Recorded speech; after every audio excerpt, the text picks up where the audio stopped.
The Midnight Entity is one of the most mysterious creatures in all of Doctor Who, and with its sequel, The Well, we learn a couple, albeit not many, new things about the creature. So in today's video, I wanted to unpack what new we learnt, and also some fun little details that I noticed on second viewing. But before we get into that, feel free to subscribe, that'd be greatly appreciated.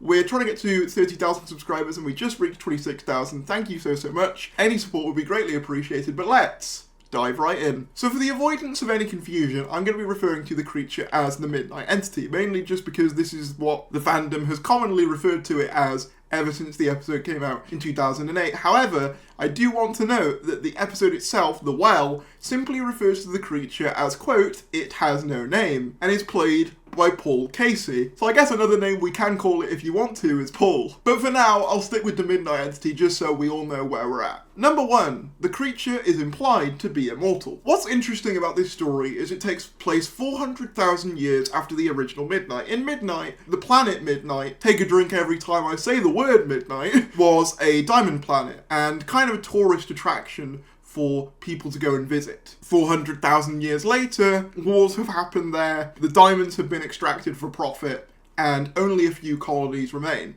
However, despite 400,000 years passing, the Midnight Entity still survives. It's still alive, it's still thriving. And Russell T Davies said in a behind the scenes video that he always imagined the creature to basically be an immortal entity. And I've always thought whatever that thing is living on the planet Midnight, it's immortal and vastly intelligent and vastly childish at the same time.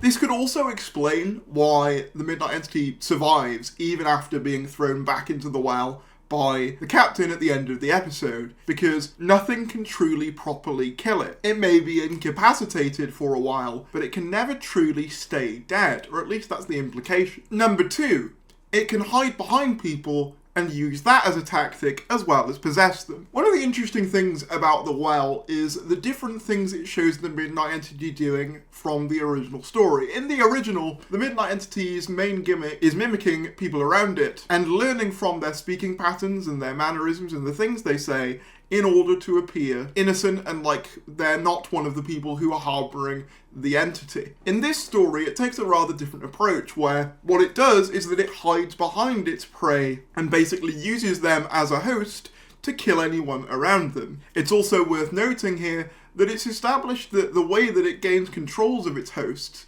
is through whispers. This explains how it got into the Doctor's mind in the original, but also explains why Alice Feeney couldn't be possessed by the Midnight Entity because she is deaf. Maybe that's how you survived. You can't hear it.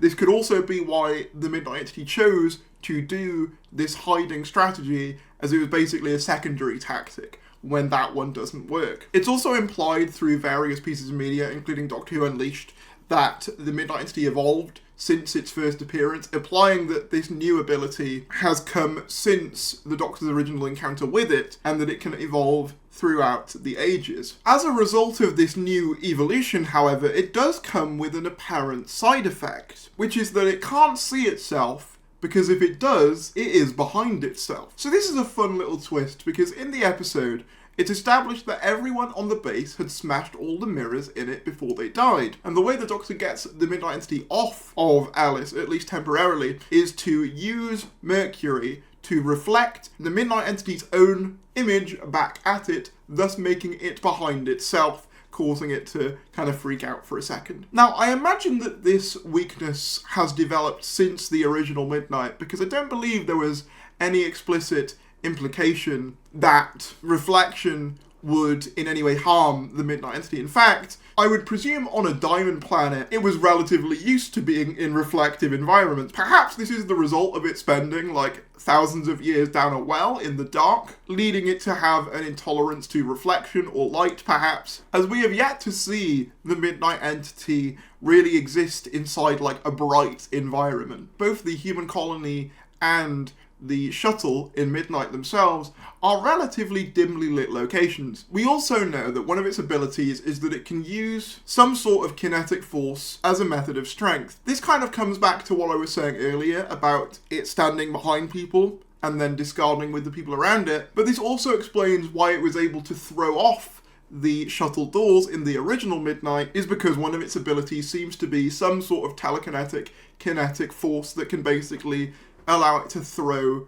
hold people across rooms. We don't know the limits of this, however, given the fact that, as I said, it blew off an entire shuttle door, which was presumably mostly metal, we can infer from that it would be relatively strong. An interesting parallel with the Midnight Entity with some other recent Doctor Who villains as well is that Russell T Davies says in the behind the scenes YouTube video that he sees the Entity as extremely powerful but very playful, which I couldn't help but feel was very similar to characters like the Toymaker.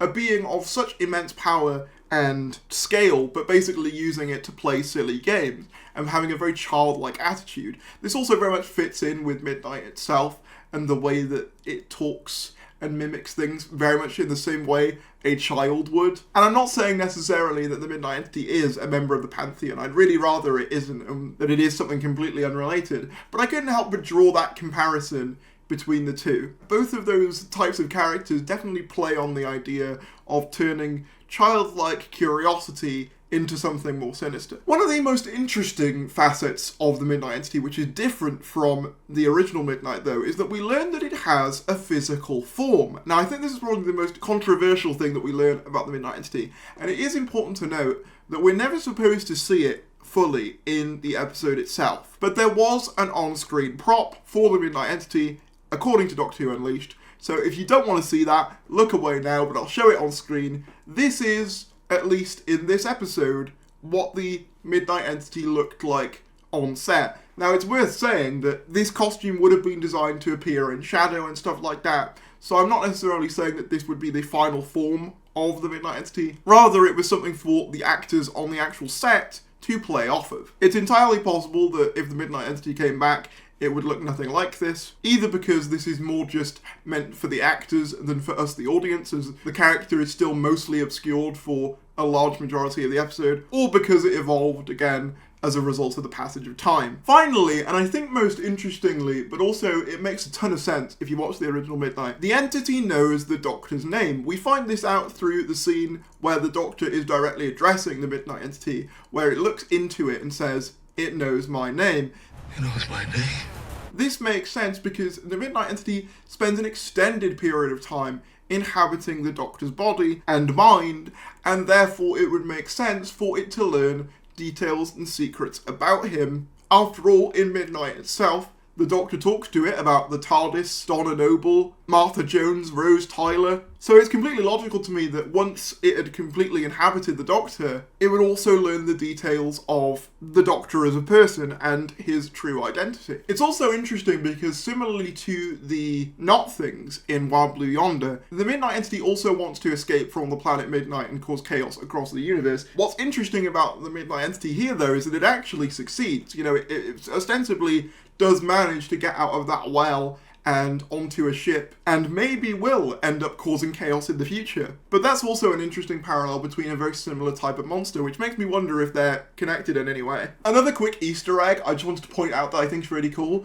Towards the end, when Alice Fenny is getting out of the colony base and they're doing the airlock scene, the scanner identifies 4 life forms, which is notable because there's only actually 3 people in the detox chamber, implying that the Midnight Entity does register as another being. However, it's also worth noting that in the opening, when the troopers originally come across Alice Fenny, they only register 1 heartbeat, implying that it doesn't have a heartbeat, at least not in the traditional sense. Perhaps it uses its prey as hosts, and it basically uses their life force as a means to sustain itself, much like the symbiotes in Spider-Man. I also just want to quickly note one of the other cool Easter eggs in this story is that the radiation covering the planet is galvanic radiation. Now, if that name sounds familiar, it's because the galvanic beam was the thing that ended the 14th Doctor in the Giggle. And the 15th Doctor has a line about how that can go through anything, which makes sense because the galvanic beam does go directly through his body 1 incarnation prior. So I guess this story is doubly traumatic for the Doctor for that reason. Part of me also wonders if that galvanic radiation is what caused the Midnight Entity's evolution as well. But those are all the details I could sort of find about the Midnight Entity in this new episode. If there are any that I missed, feel free to let me know. I think this is a really interesting little bit of lore, and I'd love to know if you found any little extra details. But if you did enjoy this video, be sure to give it a like, subscribe if you're new, and I'll see you later.